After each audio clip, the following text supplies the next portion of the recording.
স্বৈরশাসকের পতনের পর থেকে এক অস্থির বাস্তবতার মুখোমুখি হতে হচ্ছে বাংলাদেশের বর্তমান অন্তর্বর্তী সরকারকে। সব সামাল দিতে এক প্রকার নাজেহাল অবস্থা হয়ে দাঁড়িয়েছে সরকারের। বিষয়টি নজরে পড়েছে আন্তর্জাতিক মহলের। এ নিয়ে সম্প্রতি একটি প্রতিবেদন প্রকাশ করেছে রয়টার্স।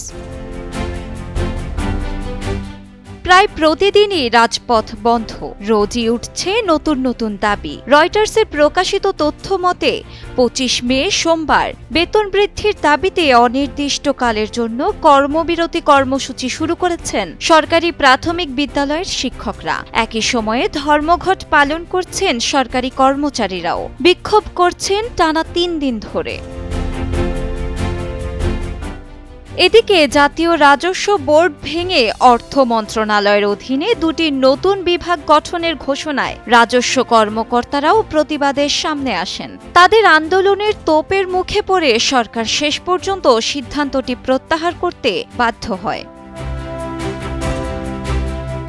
রয়টার্স বলছে, বাংলাদেশের রাজনৈতিক পরিস্থিতি অনিশ্চয়তার দিকে এগোচ্ছে। মোহাম্মদ ইউনূস অন্তর্বর্তী সরকারের ক্ষমতা গ্রহণের পর থেকেই বিভিন্ন চাপের সম্মুখীন হচ্ছেন। দ্রুত নির্বাচন ও সংস্কারের পরস্পর বিরোধী দাবির মধ্যে পড়েছে অন্তর্বর্তী সরকার। যদিও ডক্টর ইউনূস জানিয়েছেন ২০২৬ সালের জুনের মধ্যেই হবে নির্বাচন, তবে বাংলাদেশ জাতীয়তাবাদী দল বিএনপি নির্বাচন চায় চলতি বছরের ডিসেম্বরেই। এতে বেড়েই চলেছে নির্বাচন প্রসঙ্গে অসন্তোষ।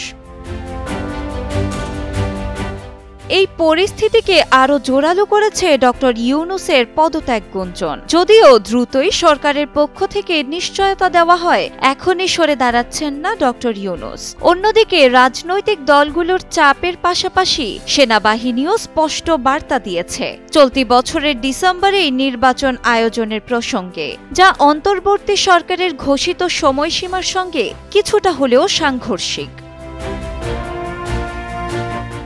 এইদিকে এই সংকট মোকাবেলায় ডক্টর ইউনূস তার উপদেষ্টা পরিষদের জরুরি বৈঠক ডাকেন এবং বিএনপি, জামায়াত ইসলামী, ছাত্র নেতৃত্বাধীন ন্যাশনাল সিটিজেন পার্টি সহ বিভিন্ন রাজনৈতিক দলের সঙ্গে আলোচনা করেন।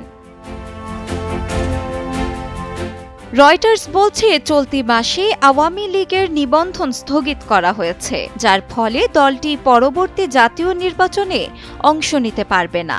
এই সিদ্ধান্ত রাজনৈতিক পরিস্থিতিকে করেছে আরও উত্তপ্ত। সব মিলিয়ে রয়টার্সের বিশ্লেষণে বলা হয়েছে, একটি কঠিন সময় পার করছে অন্তর্বর্তী সরকার। একদিকে দ্রুত নির্বাচনের দাবি, অন্যদিকে প্রয়োজনীয় সংস্কার, আবার রোজই দাবির তোপের মুখে। এই বহুমুখী চাপের মধ্যে অনিশ্চিত হয়ে উঠেছে সরকারের ভবিষ্যৎ। শিলা ইসলাম, সময়ের আলো।